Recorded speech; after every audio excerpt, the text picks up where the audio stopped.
Hello, everyone. How's it going? I'm Greg Tito. Welcome to this live recording of Dragon Talk. I am here with Reuben Bresler. Hi, thanks for having me. No problem. How's it going? It's going great. I mean, another day in paradise. So we're just gonna be singing Phil Collins songs right. all this entire interview, right? You're here filling in for Shelley, great. So that helps. I can only hope that I am a serviceable replacement. As long as you start singing, I think you're good to go, right? I'm not sure we want another day in that paradise. You want to do it? Yeah, exactly. All right. Good stuff. So yeah, I just want to say hi to you guys here on the Twitches. We are having some fun this day, I guess. We got a lot of stuff going on today. We just had the awesome Danny Hartel making stuff for Craft Hags. That costume that she's putting together for a goblin looks amazing. I can't wait to see it all finished very soon. It's going to be awesome. We saw Danny in the office here last week and gave her lots of high fives and lots of hugs. So very supportive of what's happening over there, and I can't wait for telling you guys more stuff. It's going to be great. I also, after this interview, we have we're going to talk to you for a long time. Do you want to give people like a quick précis on who you are? Sure, absolutely. All right. So, hi, everybody. My name's Reuben Bresler. I'm better known as Mox Ruby, MoxReuby on the tweets and the internets. The tweets?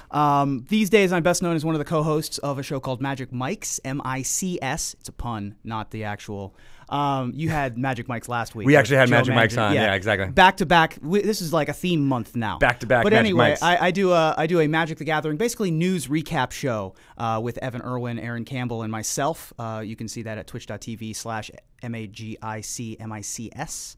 You can follow us on Magic Mike's Cast. Basically, we're a news talk show about the world and the zeitgeist of Magic the Gathering. That's what I'm best known for these days. I've done a lot of Magic the Gathering commentary and video projects and stuff like that. And I got into Magic because I was born into D&D. And right. So I'm trying to dip my feet into D&D content creation. I've got a Critical Role podcast called The Arcana Philosophical that I do every week. Perfect for people who, haven't been able to get into or just want to recap and talk about what's happening. Very short, 10 to 15 minutes every week. My co-host, he actually does the investigation check side as opposed to my insight check side. Okay. He does sort of like the behind the screen stuff, John Wells. So we make 2 podcasts a week. This week we did 3, as I broke down your interview with Joe Manganiello last night. You're welcome.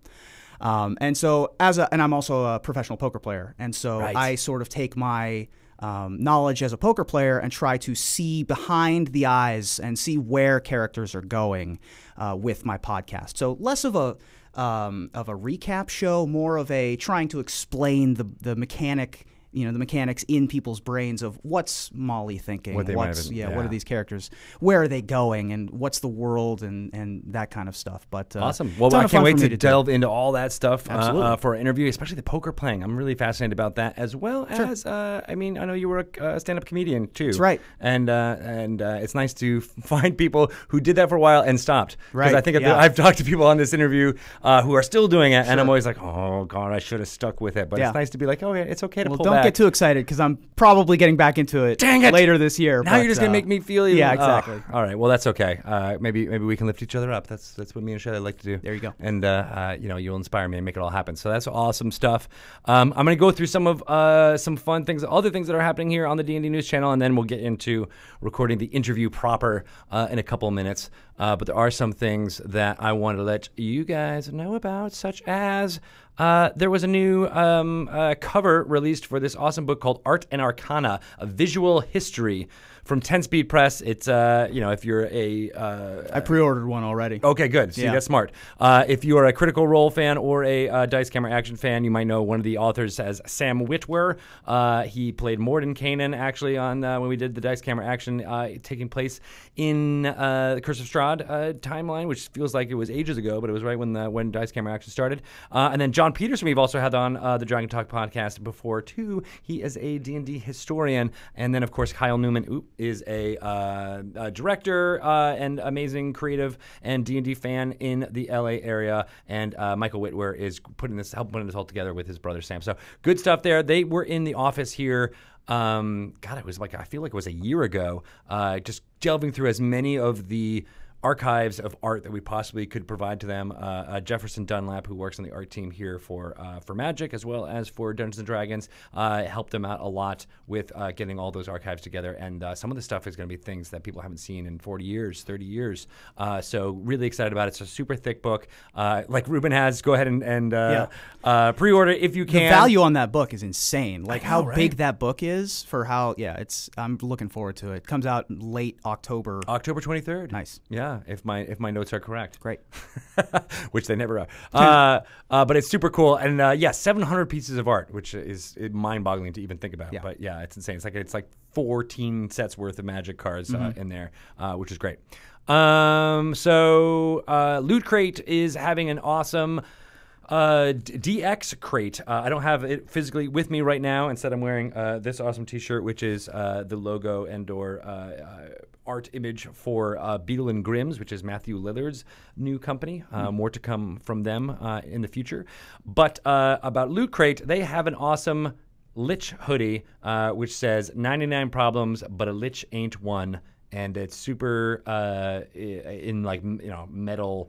I guess is the art style you could say. Right, that it's in, right? It's metal and art it's style. Like it's a Metallica '80s concert tee style with the you got the Iron Maiden motif kind of on the front. Try and pretend that you were a roadie in the late 80s. Right? You could channel that. Just grow some long hair, get some and it's big perfect beard. Right after Easter for Lich Jesus Day. It's true, right? So you can get that at Loot Crate in their DX crate this month. You have to order by April 19th, 9 p.m. Pacific time in order to get that. And there's a couple other awesome brands in that crate as well. So I would jump into it if you can. ThinkGeek also has another hoodie. That's another pullover hoodie, which is a paint splatter one. It was designed by Jackson Pollock before he passed away. And also the Acera rack on the, I think it's on the front. Might be on the that's back. the one I'm looking forward to. That one looks really good. Yeah. And it's got the ampersand and yellow up here, bright yellow pouch in the middle of it because it is a pullover. I think Acera rack is on the back now that I think about it. That's an awesome hoodie. It's available now. You can get it on ThinkGeek. And it's kind of the kind of colorful artwork D&D thing that you don't see as often because we like to jump into creatures the of the darkness. Yeah, exactly. But it's nice to also have some nice lighter colors. When you have to go out during the day and get the sunlight sensitivity disadvantage. Exactly. I recently saw I think that this was an official product. I saw a Hawaiian shirt. Yes. That is also available from ThinkGeek. That looks awesome. I know, right? I'm not a Tiny Bubbles kind of guy, but that Hawaiian shirt looked great. It seems like such a throwback to the kind of shirts that Gary Gygax would wear. Right. I'd seen so many pictures of him wearing those kind of shirts. So I didn't even realize that it had the D&D symbol in it. I was like, why is that? Oh, it's like a Magic Eye picture. You got to look at it a little bit. And then it pops out in 3D, and you're that thing looked God, awesome. That's amazing. Schooner is a sailboat. So all that D&D all that clothing stuff is on amazing. ThinkGeek. It's been fantastic. Hillary Ross over on our team has been working overtime, just making sure all of these physical licensees come up with awesome stuff. So go check it out if you can. Some fun stuff coming from our friends at Neverwinter. Lost City of Omu is out on PC now and will be out on PC, PS4, and Xbox One very soon. Check that out if you can. It's a way to jump into what makes D&D's 5th edition storylines really fun, but in an MMO space. Totally free to play. Jump in, get as much content as you want. Like I said, it's been timed basically to our major adventure releases.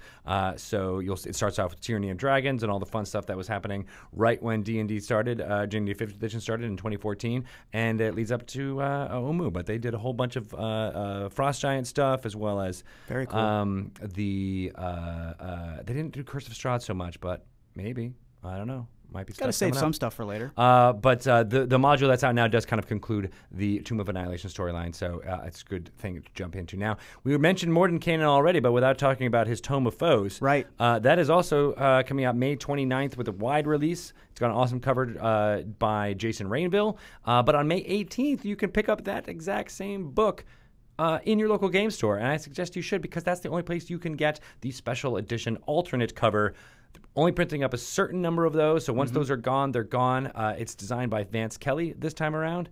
And if you want those, I suggest you either stop in on May 18th or very soon to May 18th and make sure you tell your game store owner, your local game store, that you want that one so they order enough. We heard a lot from, I say this almost every time, but I like to just repeat it over and over again, for Volos, and then even more for Xanathar's Guide to Everything, that they did not quite have enough on stock for folks. Didn't realize what the demand would be. So tell them that you demand it, and they might just make it happen. Warriors of Waterdeep is a great... it's a soon-to-be great mobile game, not yet out. It is being designed by Ludia. They don't make a lot of mobile games, but the one they make are really, really awesome. They're not one of those companies that just puts hundreds and hundreds of them out. They make ones that are really curtailed and designed perfectly for that format. And the Warriors of Waterdeep, what I've seen of it, looks really cool. It's like a free-to-play turn-based RPG that's a little bit more tactical. It's like a lane fighter, and you'll be able to push through your adventurers and go up against, say, like ogres or red dragons, things like that. Cool. Looking for a Q2 release, but look for more information of that on the Warriors of Waterdeep website. I think you might be able to sign up for getting maybe like a little taste early. Also, and this is really fun, I think I might give away some codes for this here game on this here chat. Neverwinter Nights Enhanced Edition. I totally faked into that. Hey, how's it going, Nathan? He's popping in just to say the Neverwinter Nights Enhanced Edition came out last Tuesday on March 27th, and it is amazing. It has all of the, it's able to work with all new operating systems and things like that. It updates the user interface as well as it's in 4K. Did you know that? No. Yeah, they have a 4K display. That's the most Ks that are available, I think. Well, no, I think there might be some more Ks coming down the pipe. Yeah, not yet. But as of this moment, I mean, I can only see so high of a definition. And did you play Neverwinter Nights? I did not. No. No, I am so much older than I am. Like, I've been 70 since I was 10. I've only ever played vinyl games like Magic and D&D, and like I've only ever done table. I never did any MOBAs. I'm super boring. Those old PCs with the vinyl inputs. Right, exactly. Right? Yeah, I had the laser disc input in my. Yeah. That's awesome. Well, I mean, I played through that initial thing, but one of the things that I think is really fun is that all the old saves and mods from those older things will still play in this. And I have read a lot of like the lore that's involved in like Neverwinter Nights and all that kind of stuff to get backstory into D&D settings and stuff like that. Gee, like I read the back of the boxes and all the hint guides, but you're like, I want to actually. But the game itself is like, I don't know. I got these hands, and they want to touch cards and miniatures and not a keyboard. I'm that kind of guy. That's fair. That's fair. That totally makes sense. I'm a big old hipster. So here's some tactical things you might like. WizKids Icons of the Realms Monster Menagerie 3 just coming out. It should be in stores Looking now. forward to that. 44 new figures. And one of the coolest things is a pack-in item, which if a store orders enough of these boxes, they get a Kraken. Yeah. And that Kraken looks great. It looks so good, doesn't it? Right? Yeah. And the tentacles popping up, and you can use some of them or all of them. There's like boats and beaches and stuff. Just kind of scenery that you can use to enhance your game, which is looking pretty cool. And I just like that I can walk around, because this came out I guess last week, and I could just walk around the office being like, "Release the Kraken! Yeah, it is out. I'm a big. It's released for you now." The back of my cell phone is a Kraken. I have to reach over there and grab it. But I'm a big fan of how they developed the Kraken for 5th edition and how unique it feels when you fight against a Kraken. It's just a fabulous monster, and I'm glad that they've produced this awesome looking mini. I know, right? That's the thing that kind of brings it home, is having the actual physical thing in front of you. Oh, there you go. Yeah, little Kraken on the back. You do love a Kraken. Yeah, that's pretty good. I like that. We're going to steal that and make a monster out of that, I think. Perfect. All right. And then D&D Beyond is testing their mobile app right now. Jump into it if you can. It's available on iOS and Android. It's got all the compendium content on the mobile app, and it is available for you to kind of get all the stuff that you've purchased or acquired through D&D Beyond and check out how it works on the mobile app. It's definitely there for feedback from you guys. They are the folks at D&D Beyond are doing a great job of taking all the comments and constructive criticism that everybody has about how to make this the best tool ever out there, and it really shows in the product. So I'm looking really excited about that. Plus, on your PC, you can still use the great character builder and stuff in there. I've been telling people who may have some stress about getting into the game or not necessarily how to create a character. Right. D&D Beyond basically streamlines all that and makes it so much easier for folks. My regular Saturday game, we're going through Tomb of Annihilation right now, which, as you know, you die a lot, and it's like I've only had 2 player characters die. My toons, as I call them, only have died twice. There are players in that group that they've died 5 or 6 times. Shout out to the Rick and Squires, and we've died probably 30 times between us. But D&D Beyond just makes it so easy to just make a new character that it's like not that big of a deal. Yeah. It feels a lot more like first edition when you died all the time in that Tomb of Annihilation. And then you had like your henchmen to back you up, and you're like, oh, this guy now is my main guy. Or this girl is now my main. D&D Beyond is fabulous. I highly recommend it. Awesome. And you should all check it out too. And there's also lots of fun stuff in there, including Unearthed Arcana, as well as the Blood Hunter class from Mr. Matt Mercer, which is always good stuff. All right, I think that's all of the product-y stuff I want to talk about. We have Mordenkainen's Mayhem coming at 4 p.m. Pacific time tonight. That is in 1 hour and 43 minutes. So it's coming. It's coming fast. We got Ari Levitch fighting against Kate Welch using creatures we're previewing from Mordenkainen's Tome of Foes. It's going to be pretty epic. I can't wait for you. Excited for that. Yeah. The last 2 have been really good and showing off kind of the different what makes them cool. So I'm excited. That last one in particular was like a real back and forth kind of monster battle that I really enjoyed and showed off the characters really well. Right, and then the Mind Flayer just messing everything up. Right, of course. And it ate some brains, which is always good. Dungeon Master Chris Lindsay is helping us out with that. This one is the Underdark Undead bracket, is what we're calling this little matchup. The under bracket. Yeah, got it. The under bracket. Oh, that's a good way to put it. And then, of course, last week was the Gith bracket, which Shelley Mazanoble, my erstwhile co-host, defeated Matt Warren in there. So we'll be playing a recap of that, as well as perhaps the previous one with Emmy Tanji and Adam Lee before that. And then we're hosting tonight Loading Ready Run Dice Friends, which starts at 5 p.m. Pacific time. I was just up in Victoria for their pre-release. I was up there for the Rivals Vixen pre-release, which is a Magic the Gathering thing. Yeah, got to hang out with Graham and all the guys, and I love Dice Friends. And right now they've moved on from their Escape from Samoa Plateau, which was DM'd by Dale Friesen. And now they're on to basically the Murder on the Orient Express of Samoa Plateau with Cameron. And Cameron, I don't know if you saw the first episode, but boy, can that guy spin a web. Yeah? Yeah, he is a delight. Oh, yeah, I mean, Dale's DMing is spectacular and perfect, and he's got that nice low, the baritone. Yeah. But Cameron is a really interesting comparison or contrast. With the investigation storyline of the whodunit murder mystery. I'm excited to catch the rest of that. That's great. Cameron is always an interesting member of Loading Ready Run because he can add so much differentness to what's going on, and I can't wait for more from them. Good stuff. I've been working with them for such a long time. It's so crazy that I love our those guys. paths continue to go back and forth. Good stuff. I just can't wait until someone figures out because you said the pre-release. Like, what if someone comes up with a pre-release? Right. Well, before the cards are even designed, you're previewing the cards. Yeah. It's like, this is what we think is going to happen in 6 months. Here are the cards that we think are going to come out. It's a prediction. It's pre-release. Yeah, that might get a little tough. Time gets a little weird.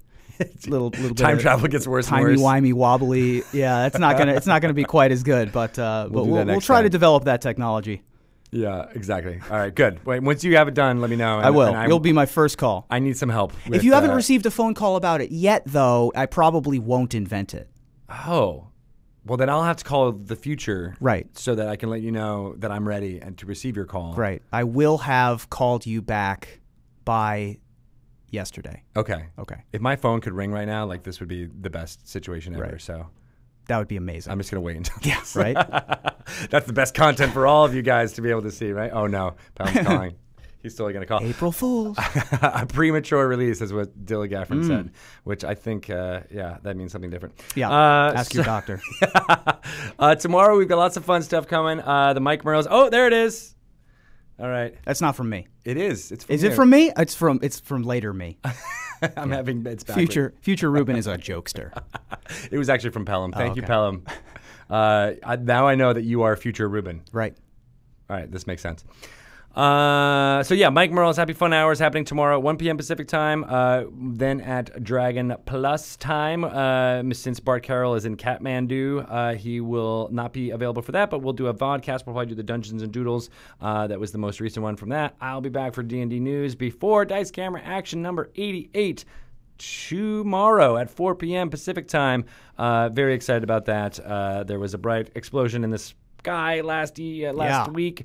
Last week's episode was something else. Dude, it feels like every single episode. It does feel like every single episode is like that. There's death. There's the Juniper, the mouse is alive. Evelyn is in the afterlife. Right. The Evelyn storyline is where I'm at. That's what everybody's coming back for. It's my now, aesthetic. Just to kind of find out where that goes. Yeah. It's so great picking Chris Perkins' brain and being like, so where are you going to go with this? And he's like, right. He tells me, but I can't say that. Sure.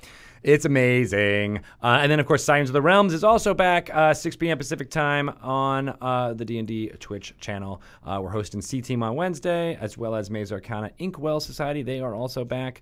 I love what they're doing there. We spoke to Dave Walters last week, and he's excited about his level 0 character and where he may end up, which is going to be exciting. And then on Thursday, we've got Codename Entertainment and then Waffle Talk, which has been a fantastic after show hosted by Sean at Power Score RPG. Good stuff there. And then Holly's Trapped in the Birdcage is at 5 p.m. Pacific time, and then we're hosting Critical Role. All right, nice. And then we got lots of other stuff happening for the rest of the week, but I think we've talked enough. It's time for us to talk. Does that make sense? Sure. Yeah? How are you guys doing in chat? Do you think we should get to the actual interview at this point? When this thing hits 88 miles per hour. Thank you for that dose of us. More time travel. We have traveled so much into the future, and it's going to happen for real now. All right, I'm going to take one final drink of water. And yes, I'm sorry, Lauren. There was a lot of news. But you caught up pretty well. Good job. To be fair, there's not much to talk about with me, so I had to help with the news. So it makes sense. Yeah, it does make sense. Got to fill the hour somehow. You do have these really cool things here, though, right? Yeah. So again, I host Magic Mics every Wednesday night. 7 p.m. Pacific. Well, I guess 8 p.m. Pacific. I get on at 7 because we record a pre-show. You don't look anything like this guy. No, not really anymore. I shaved since then, but there's my Reuben Bresler casting a spell with squirrels coming out of it token. Twitch.tv/MAGICMICS live on Wednesdays at 11 Eastern, 8 Pacific, and we talk about Magic the Gathering. And we our Patreon supporters get those in the mail if they're at the requisite level. You get the regular. We have the foil tokens that are there, and then we also have metal tokens made of actual physical metal. Those are coming out. Those are coming soon. We just got them in. We had to wait for Chinese New Year to be over because that's where you get your metal from. Honestly, that's how it works. And so we have those. I got some play mats also. I got a couple play mats in the mail. So if you're at the Grand Prix in Seattle this weekend, that's why I actually was able to make it up in town this week. I'm gunslinging or spell slinging, as it were. Come over and play against the likes of myself or the professor from Tolarian Community College or some of the folks from Wizards R&D. Play us in some Magic. I got a bunch of tokens. Happy to sign anything, give them away, and all that good stuff. So I'm going to be spell slinging Thursday and Friday, starting at noon to 4 p.m. Thursday, Friday, and then at the 5 p.m. I'll be in the bounty event, so you can try to retrieve the price on my scalp set forth by the authorities in that sealed event on Thursday and Friday. And then Saturday, Sunday, I'm going to play in the standard GP. Sweet. Traditionally with my red spells. I'm mono red this weekend. So whoa. That's the kind of mage I am. So. You just like to throw down the fireballs. Even my wild magic sorcerer just cannot deal damage to a steam method. Just cannot do it. Only has like firebolt, scorching ray, like burning hands. Like cannot do regular damage unless I pull out a short bow or whatever. That was my favorite World of Warcraft character was Pyrrhino. I was like, he just full fire. I cannot deal damage to a steam method. Yeah. It's hilarious, but yeah. One day. That's who I am. Maybe one day. Grow up. One day I might learn chill touch or whatever, but today's not that day. Lauren just said that I officially found a guest who speaks as fast as he does. Yeah. So it's good. We're good to go. We can basically just do like our news back and forth. Well, we were talking about how we're both theater kids. Yeah. So, you have to enunciate. Well, maybe we should just actually start the real interview and then we can actually sorry. Get this all I forgot that there were people watching. I know. This is all for you guys on the Twitch, but we are going to start for realsies right about now. There we go. Do you think that sounds I think Ryan, you're that's good, right? We're good. Great. All right, how's it going? I am here with Reuben Bresler. How are you doing, Reuben? I'm doing very well. How are you? Good. So you and I have a lot in common, is what I've discovered over the last half hour or so of us bullcrapping before this interview is starting. Why don't you tell a little bit about what it is you do and how? Sure. And then we'll get into how we're related. Right, there you go. So I am most well known on the internet space as a Magic the Gathering content creator. I do a weekly podcast called Magic Mics that we talked about a little bit already. And I am also a professional poker player for most of my adult life, off and on. I have done that as my main source of income. But I came to both of those games through D&D. I grew up in a house. My parents, I like to tell this story, my parents played in the same D&D group before they started dating. So I've been playing NPCs my entire life. I've been, the tavern keeper's son or the trading post's goblin assistant or whatever since I was 7 or, And so they conscripted you into it, or did you? No, I just sort of jumped in myself. I wasn't I heard the story and was like, hey, I'm an NPC. Why not? And then they just put up with me. So when did they? So I'm just what time frame is this? Just so I can get to 5, the era. 6, 7 years old. So I'm 30. So I'm 31. Oh. So this was mid 90s, early 90s. Mid-90s. Okay. They always played AD&D. They were second edition folks. So they're all Thaco'd out and all that. Good I love stuff. they're like a special breed of Sure. D&D group. They were Thaco folks. Right. Basically. And they now were descending armor it's class even funny. people. It's funny now. My dad's friends and he and my mom, but especially with my dad because he was the DM. Yeah.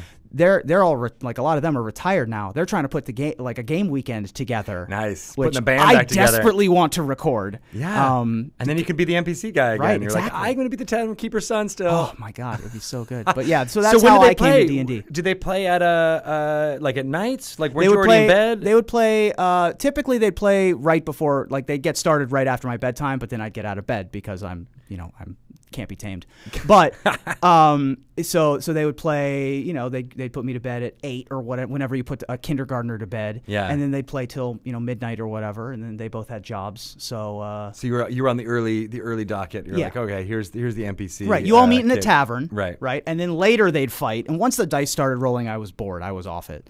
Really? That's fascinating. When I was 6, yeah. Now that's what's most interesting to me. But yeah, that storytelling aspect of setting up the story and interacting with the characters, I loved that when I was a little kid. That's super cool. Yeah. All right, so tell me a little bit more about your parents. Like, what did they do? What did they do? So my parents' game was, I think my dad invented the whole world. I don't think that it was based on there was no Faerun, there was no, Forgotten Realms, right. none of the traditional. I think it was all homebrew. Okay. And they were real into random stats for everything. If you recall in second edition, if you had a high charisma score, you got to keep rolling and see what that charisma score was based on, whether you could talk well or whether you were pretty or whatever. Yeah. And you would roll on like the fears table. I know that one of my mom's characters had a fear of water that she randomly rolled up. And so they had a tough time crossing streams and like rivers and going over bridges and stuff. They fought a water weird and she was cowering in the corner for the whole fight. So they did that kind of stuff all the time. And yeah, I don't have specific memories of them playing the fighting or doing any of that kind of stuff, but I've heard stories since then of they were all about the dice. They were ready for the dice to tell the story. Yeah. One of the best examples was my mom's character was a druid in this one campaign, and they'd met a dragon years previous, and the random encounter table said, all right, you run into a dragon. I'm going to roll a d20, see if it's the same dragon. 20, 20, 20. 1 in 8,000 shot. It's the same dragon. Wow. And so they run into this same dragon, And so yeah, it was amazing. pretty cool. So was it more like a simulationist type of game where like was it epic storytelling like with romance, or was there like I think it was more along the lines of like an epic poem kind of they're delving dungeons and slaying dragons and like really going on big adventures. I know that one of my dad's characters was this little thing called a boggart that it was between 3 and 4 feet tall depending on how its mood was, and it was like a thief. And so there's a famous story that my dad likes to tell of when he stole something and got back outside. He's like, I feel 4 feet tall, which was great. And so they it was very fantasy traditional style of storytelling that they used to play. I'm interested to see them put the game back together, right? Because I want to see how not just the players, but if the characters, because I assume they're going to play the same characters 20 years hence. You mentioned different campaigns. Did they not? Did they stick well, my with the dad same characters has the whole his time? campaign, and that was like their main game. But a couple of the other folks, like my parents' friends, Alan, I think ran a campaign, and that's when the dragon story happened. Oh, okay. Was during their campaign. But yeah, there's 3 or 4 different campaigns that ran throughout. But my dad's was the one where he made the whole world and all that kind of stuff. Cool. And they met while playing? Is that what No, you said? they met at a party through another family friend of theirs, and then ended up, being friends first and playing in this D&D campaign, and then started dating afterwards, and then got married, and the best was then history. I'm here. Yeah. How exactly did that work? No, I'm right. Well, they rolled on a random encounter table, and they spawned you, and everything was awesome after that. That's super cool. So did you start? When did you actually start playing for real with them? Do you think? I'd never played with my parents. Really? Actually, To this day, I've never played in a D&D game with my parents. We'd moved. The game kind of ended when I moved. I was born in Washington D.C. and then we moved to Ohio. Okay. The game kind of died when we moved to Ohio because they didn't have their friends there anymore. And then so when I moved to Ohio, that's when I picked up Magic when I was about 12. Mm-hmm. And it's sort of just been percolating in the background. And then I got back into D&D myself when I went to college at Ohio University. Go Bobcats! And I would play down Huskies. at there you go, down at the Wizards Guild, or the Universe of Superheroes. I think it's called the Wizards Guild now, or the Athens Arcana now in Athens, Ohio. And we would play 3rd edition.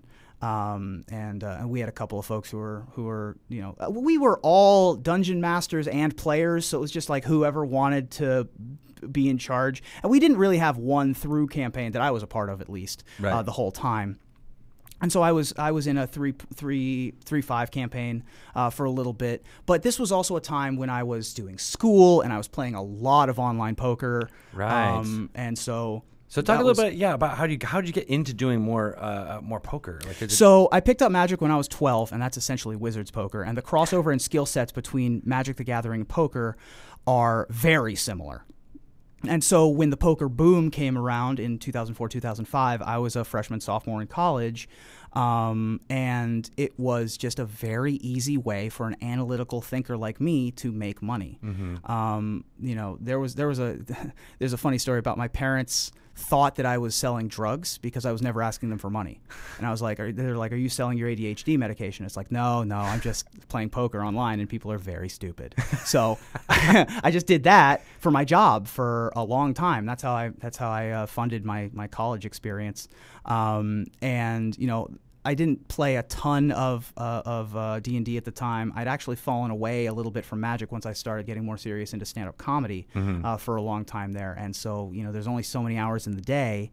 And so I was doing a lot of poker and eventually, later in my college career, stand-up comedy. Yeah. And so I fell away from D&D for a while. And got back into Magic once I started making Magic content, writing articles and doing some video stuff. And then after college, I got hired to work at Star City Games, doing live tournament coverage for Magic, which I loved.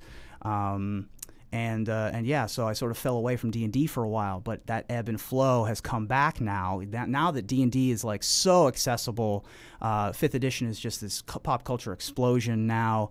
Twitch has really revitalized it. 5th edition is so easy to pick up and play. And that it brings in so many folks and people are wanting to learn. So I've sort of it's sort of a nice perfect storm coming back together for me. Yeah. God, I feel like I have like 4 things I want to ask you about, so I'll just pick up the last one. Sure. So why do you think that, I mean, you were mentioning your parents' game, and it just sounds from the way you were describing it that it would be very fun for the folks that are there at that table, but I'm not sure it would be as fun to watch. Yeah, I don't know, stream, because so I've played in a couple of AD&D games, and combat can get, in terms of watching it on television, unedited, unscripted, combat's very complicated in AD&D compared to 5th edition. Right. You can get bogged down super easy. In fact, there's the urban legend of how Magic the Gathering was invented. Yes. Is Richard Garfield wanted to do something in between when it was his turn in combat, and so he made this game where, you know, you could finish a game in like less than half an hour. Oh, see,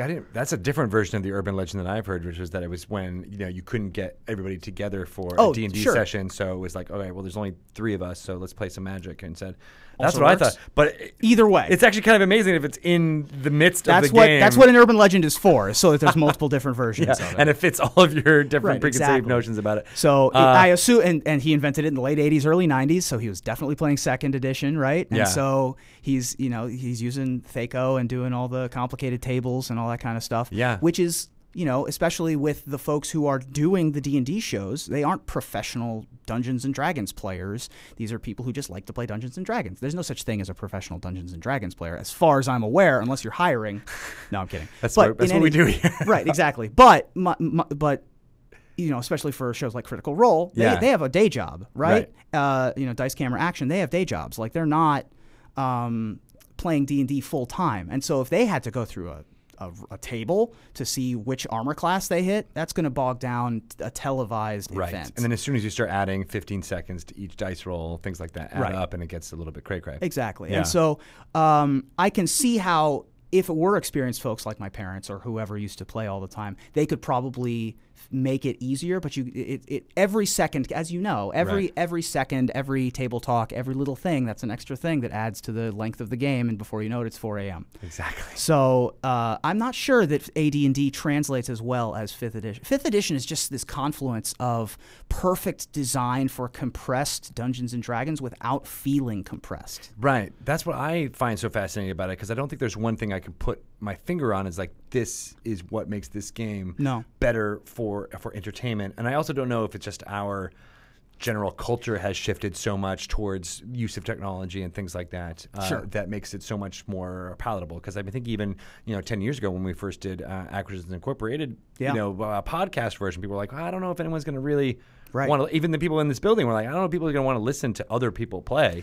And then it blew up from there, and it's like crazy to really think about it. The audience has, I mean, there's always been a small audience, but again, it ebbs and flows. Nerd Poker with Brian Posehn has been a thing forever. Acquisitions Incorporated, obviously. Right. The Adventure Zone podcast has been going on for 5 years at this point, at least. Is it? I don't think it's that long. Has it not been that long? I thought they were earlier. Well, my brother and me, it's been around for a long time. But their Adventure Zone stuff was somewhat new, but also has climbed. But all of it has coalesced, I think, because of 5th edition. And I don't really know why 5th edition is so good for televised Dungeons and Dragons, but boy, how while also being at the table and like having fun and doing the more table talk stuff that you're talking about, right? That's crazy. So also, another thread I wanted to kind of pull out of you was you were there. You mentioned the poker boom. Yes. Yeah, and I don't think I ever really heard it described that way before. Right. In the poker industry, we refer to it as the poker boom. Right, because it was on TV. It was on ESPN. Like, feels like every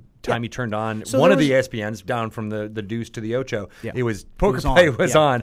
And there was a while there where it was only pros winning the World Series of Poker main event. Right. Only professionals. And mostly poker professionals are kind of boring people. Like, they just do math for a living. Yeah. But then one year, a guy named Chris Moneymaker, perfect poker name, by the way. Exactly. Was an amateur, basically. He won a $50 satellite to another tournament that won him another satellite to the main event, and then he won the main event. And he's just some dude in like a trucker hat. And because he won, everyone was like, hey, I can win too. And so right around 2004, 2005, the poker boom happened, is what we refer to it as, where everyone was playing poker. Do you think the movie Rounders had anything to do with it? No. But I love Rounders, and all poker players. But it's around that. It's right around the time period, right? Similar. Yeah. I think Rounders was earlier. 2002. Yeah. But it was like it was in the zeitgeist Sure. where people were thinking about it. I'm like, oh, this is something that Right. it made it feel attractive in like a way, right, that you could get in. But certainly we within poker think that it's Chris Moneymaker winning, and then it got really popular thereafter. For example, the winner of the World Series of Poker, the last time that they were on the Tonight Show before the 2000s was when Amarillo Slim won in the late 70s. Right. And then Chris Moneymaker was on TV. Yeah. That's the bar. Are you invited on the Tonight Show? You're a part of the popular culture now. Yeah, and I'm wondering if there's a comparison here, like because no one ever really thought that watching people play poker was going to be something that people were ever going to watch. And then all of a sudden, people did, and it was all over. And there's another big facet to that, which is the what's called the hole cam, which is a little tiny cigarette camera that sat right here that you could see the player's cards. Yes. And that was hugely important for the development of poker. Less important for Dungeons & Dragons to get the dice cam, although some shows do have the dice cam. But it's public information. It's not exactly. private information, so it's not as important. Right, and so that was a huge part of televised poker going forward. And so there was a period of 5 years where every poker tournament was on TV, and even people with only a modicum of talent like myself could make a pretty good living. Were you ever on just TV? On the outskirts? Were you ever on ESPN? I've never been. No, I'm too young to have been in the big tournament series, but some of the games I run for Dungeons and Dragons now are with professional poker players. Oh, no way! And so they've all been on television.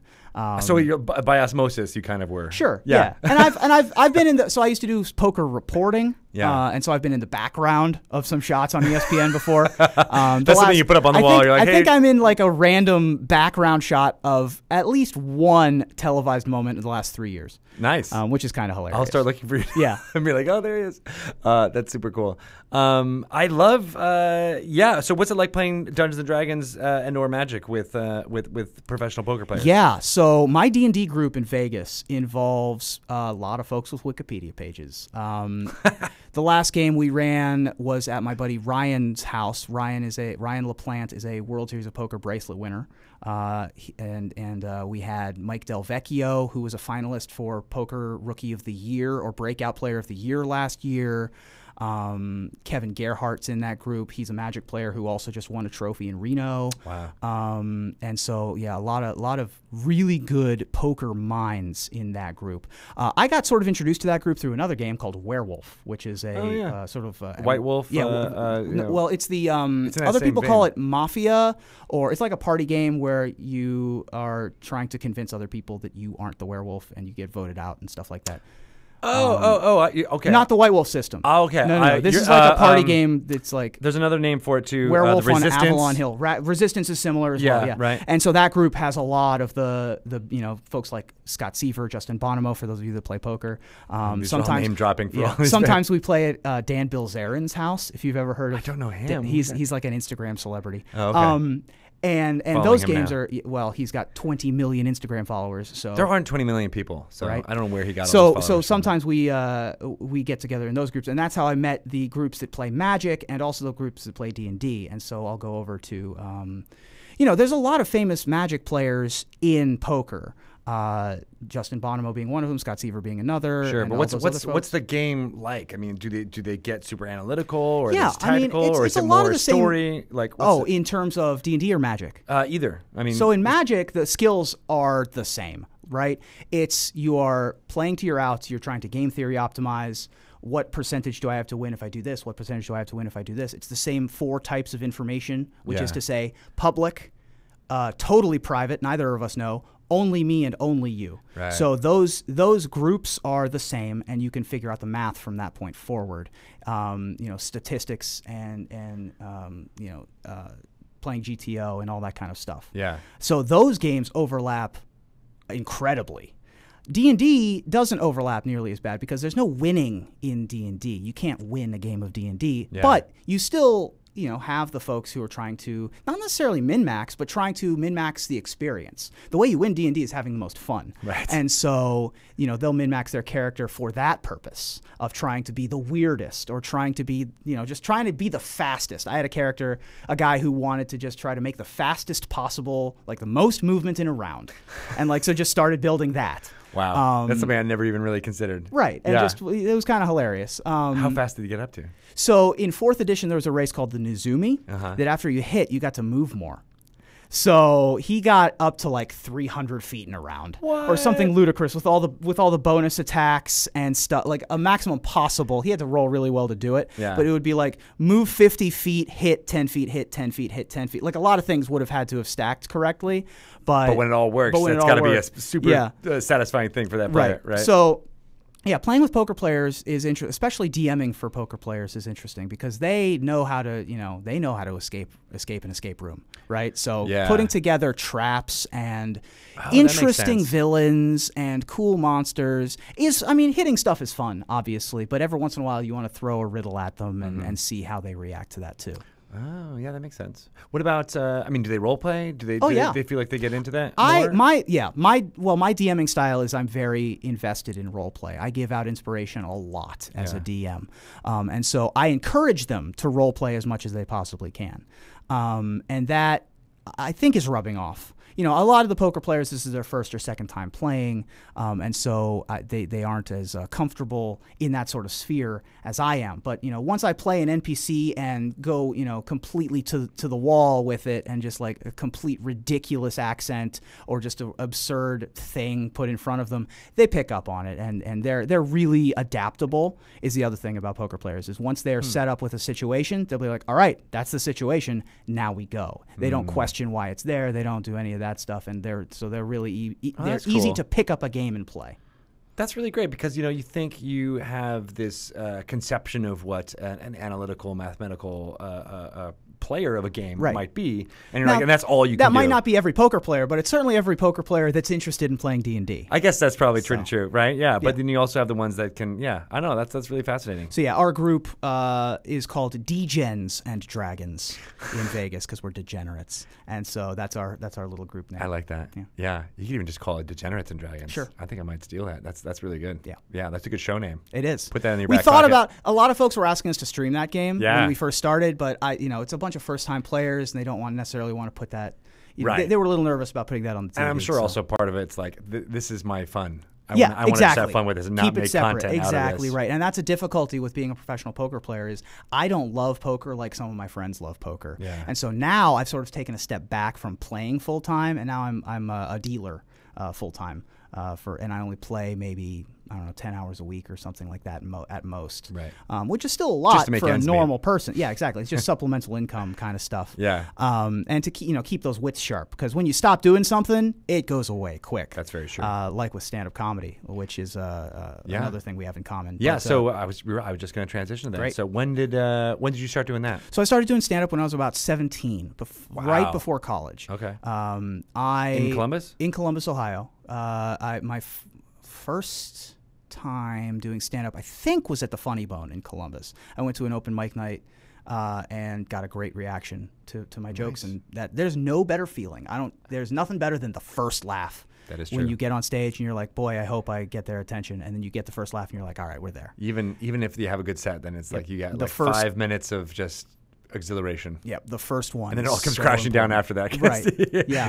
Well, you know what a bad set's like. Yes. That's not great either. Yeah. And so I was involved in the stand-up comedy scene in the Midwest for a while. I worked with a company called Funny Business that booked comedians on college campuses and stuff like that, and I was doing it semi-professionally a little bit. Took a couple of road trips and stayed in New York for a week and did 30 sets in 10 days and those kind of try to make it work. Hope to make some good connections kind of thing. That's always because I was in New York City and trying to do that to go out, and I never took that step to be like, tough. I was like, I don't want to be on the road, right? And then if you don't do that, then it's impossible to kind of make it your vocation. There are a lot of hurdles in being a semi-professional stand-up right, and none of them are whether you're funny or not. Right, exactly right. That was what pissed me off about it. It was that whether I could bring. I was doing bringer shows. It was sure, do I have 10 bringer friends? shows? You need to bring friends too, so they buy drinks and stuff. Yeah, 2 drink minimum, and it was a cover to get in anyway. So it was like, hey, friends. That's tough. I was just doing stuff just to make friends so that they could be on the hook for $50, every 2 weeks or something like that. And then they were like, we don't have any more money. And I'm like, okay, I guess I'm out then. Yeah. Because I got nothing left. And then I moved to Vegas. And honestly, Vegas is not a great city for stand-up comedy. Actually, first I moved to Roanoke, Virginia when I was working at... Also not a great city for... Not for stand-up. Although surprisingly decent for stand-up. Oh, really? Because it's an hour away from a college campus in Blacksburg. Right. You got Virginia Tech out there. Yeah, that makes sense. And there's a little bit of a comedy scene out there. But it's, again, it's not New York City or Chicago or whatever. And then I moved to Vegas, and Vegas is surprisingly not, for me, I don't think it's a great open mic city. There is an open mic scene, and I have a lot of stand-up comedy friends that live there, but I'm not in it because Vegas is such a unique city to begin with that if you have no dollars, you can just people watch, and it's some of the best entertainment on the planet. And there's so many. They're also just free shows. And then if you have a $20 show with like me and 3 other people who are like semi-professional, you can go see us, at like the V Theater in Planet Hollywood or whatever, which I've done a couple times. Yeah. Or you can spend $20 and go see like a discount, like magic comedy show at the Flamingo with somebody who works there or something like that, or go to Brad Garrett's Comedy Club and do something there. And then if you have $80, you can just go see Daniel Tosh or whoever, whoever's in town, because all the comedians come to Vegas. Yeah. And so it really chokes out the audience, which I don't love. And so it's not for me because I really build off of reaction. Well, then if you get the people to actually come to your low-level comedy show, then you realize that you're like, I'm number 12 on their list of what they wanted to go see. And the other thing really for me, hard to come back and get people to dig your stuff at that point. Yeah, and the other thing for me was I had really tailored my comedy act for college campuses because that's where I always performed. And so trying to perform for people who don't understand my references or like aren't buying into the initial premise of the joke or aren't really willing to go out on a limb with me. Yeah. Because college campuses obviously, typically liberal and really willing to go out on a strand and follow my train of thought. Yeah, but there are those people who are like they've been drinking and smoking and gambling all day. All they want is some Milton Berle type. Exactly. Like, where's some jokes? Right. Yeah. I came here to hear jokes, not for your esoteric garbage storytelling. Yeah. What is this? I don't care about you. Right. This long form story about Legends of the Hidden Temple. That's got like 3.5 jokes maybe throughout it, but it's got a great one at the end. Yeah, exactly. You're like, I can't even get to that point. But the moral of that story is I'm moving to LA this fall. Congratulations. Thank you. Yeah. I went to college for English and film, and I'm sort of over the poker playing part of my life at this point, and so I want to take my chance in LA and do the English and film thing and get back into stand up. And I got some great friends out there that I'm going to do. Well, it's one before we leave the stand up comedy idea. There's one thing that I say a lot to new DMs or try to talk to them about, and that's reading the room. Yeah. It's being able to take up the subtle signals that people are having if they're having a good time or not. Is a skill that if you haven't done stand up or you haven't done any kind of performing at all, you might not be able to pick up on. So, what are some thoughts that you might have on that vein? Stand up comedy. Well, honestly, my poker has helped with my stand up a lot because it's a lot of facial recognition and reads and tells and stuff like that. And so the most important thing I highly recommend giving stand up a try to basically everybody. But being funny is the third most important thing. The first one is being organized. You have to know what you're going to say. The difference between being a stand-up comedian and being what I call living room funny is most stand-up comedians are not good at parties, and vice versa. Most people who are good at parties aren't. Like every once in a while, you'll get a Dane Cook who's good at both. Yeah. But most of the time, the stand-up comedian is the dude in the corner looking for the cat at the party and watching. Yeah. And so the first thing that you're going to want to do is have your notes. Make sure that you're organized. The second most important thing is have a presence. Be confident. Even if you're not, even if it's your first time, put on this facade of being confident. Pretend you're an NPC. Pretend you're a super confident, mayor of a town. And the audience will buy that. Because they're not looking behind the screen, right? They're there to see a show. You put on a show. Doesn't matter if you're terrified. Have you seen this is totally a bit of a tangent, but the Jim and Andy documentary that's on Netflix right now about Jim Carrey playing the Andy Kaufman? I have not watched it. I know what you're talking about, though. He said this amazing thing that I've been thinking about a lot because he was trying to figure out what people want from a comedy thing, and I think this applies to Dungeons & Dragons too, so it's not too much of it. But people, when they're having a leisure activity, they want to be free from concern. Sure. They want to feel like they're in good hands, right? And so when he was doing stand-up, he just was like, all right, here's my shtick, and alrighty then. And then he was like, people laughed because that's all they wanted. They just wanted to feel like they were in control. And I think Dungeon Masters need to do that to a certain extent too, where it's like you're, the next 2 hours, 3 hours of your life, you don't need to be in charge of it. I'm in charge of it, and I'm going to make sure that this is fun and happening for everyone. There's a similar social contract with dungeon mastering and stand-up comedy, which is, if I tell somebody in real life that I'm a stand-up comedian, the first thing they say is, oh, you're a stand-up comedian, tell me a joke. I know. And it's the worst for a couple of reasons. First of all, comedians tell ironic stories with humorous twists and not jokes. Correct. Like, what's the last time you heard a comedian say, knock, why did the chicken cross the road, right? Who's there? Yeah, exactly. So there's a social contract in place when you go to a comedy club. You are there to watch comedy. And it's one of the reasons why when you watch comedy on Comedy Central from 15 years ago, it's not funny anymore. There's some stuff that transcends. There's some stuff that translates, and also comedy isn't supposed to be evergreen. Yeah. Like, things are supposed to go bad, and comedy's one of them. It's supposed to ripen and then decay. But it's interesting in that when you go to a comedy club, there is that social contract in place of, I am prepared to laugh at this.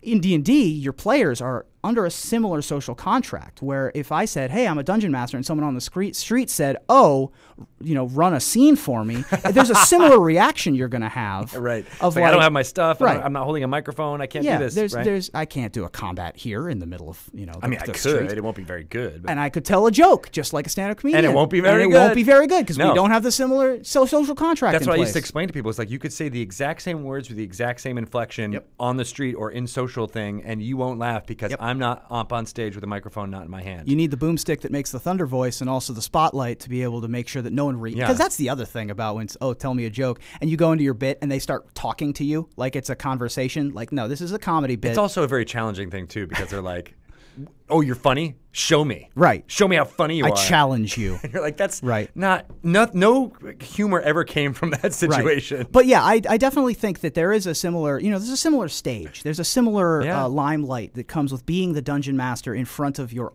audience of players. It's not the same, obviously, because you're playing a bunch of characters and you're controlling a world, but you're controlling a world in much the same way that you're controlling a stage in stand-up comedy. Yeah. And so it's no wonder why so many improvisational actors and stand-up comedians get involved in Dungeons & Dragons, because it's great long-form improv that lets you explore the space and use your imagination in much the way that you do in comedy. Yeah, it's good stuff. All right, man. I can't believe it's almost an hour. Well, I can fill the airwaves. We really can. That's what we can do. It's our special talent, as I said, for being comics and hosts. Yeah, it's a thing. We didn't even get to talk about your any kind of plane shift D&D stuff you might be doing. The crossover with Magic and Dungeons and Dragons. I'm working on it. For those of you who've been following my social media, I was trying to put together a Skype show with a bunch of Magic the Gathering content producers. It didn't come to. It's like everyone's super busy being content producers that it didn't really come together. Yeah. I'm still working forward on that, especially after I moved to Los Angeles. I've been talking with Dom and Gaurav of Saving Throw Show. We might be working on something later in the year to go along with Saving Throw Show. And I just love all the wealth of story information about Magic the Gathering and all of its settings. Like there's so much to delve into there. Yeah, the deeper the world, the more tools there are to use, the better the story. That's why Forgotten Realms is the go-to, is because there's so much.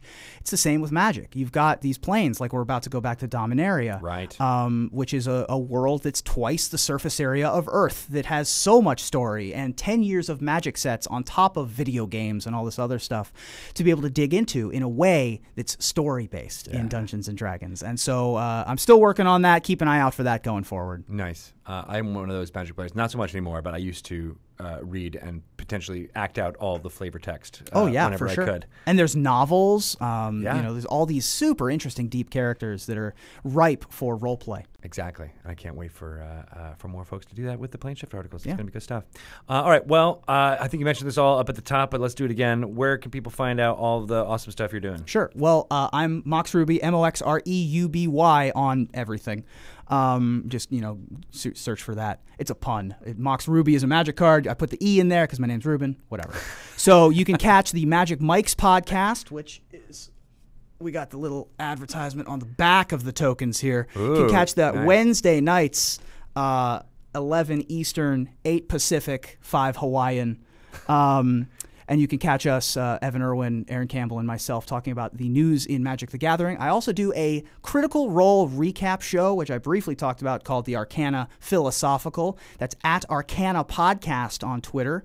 You can catch that. That's a weekly sort of breakdown where I view the show and the characters through the lens of a poker player trying to get tells and reads and see where the situation might lead later on down the road. So check out at Arcana Podcast every week.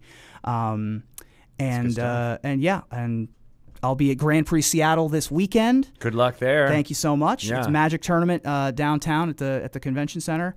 I will be spell slinging noon to 4 p.m. Thursday and Friday, and I'll be in the Bounty event at 5 p.m. on Thursday and Friday, and I'll be around all weekend long, Saturday, Sunday, playing in the tournament. Hopefully doing well. We'll see.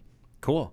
All right, man. It was really good talking to you, Reuben. Thank you so much for having me on the show. This has been delightful. I feel like I can pick your brain for a lot longer, too. So we got to have you on again. I'll come back. Get more into the Critical Role stuff as well. Absolutely, as, and just to have some stand-up comedy talk. I'll have you come on and do some jokes. Whenever there's a microphone. Yeah, there you go. Perfect. Yeah. The social contract here is also a little weird. There's no audience, so I don't know. I mean, there's the unblinking eye of the internet. Yes. And two clearly very entertained tech people. It's true. Every once in a while I hear a snicker out of them, and I feel like I've won. Right. I feel like that's like, a standing ovation at that's the best at we're Caroline's. Get. It's yeah. like, all right, God, I got this. But yeah, I would love to come back and we'll talk more. Nice. And have fun in Seattle and in Los Angeles when you make it there. Thank you so much. All right. Thanks a lot, man. Bye, everybody.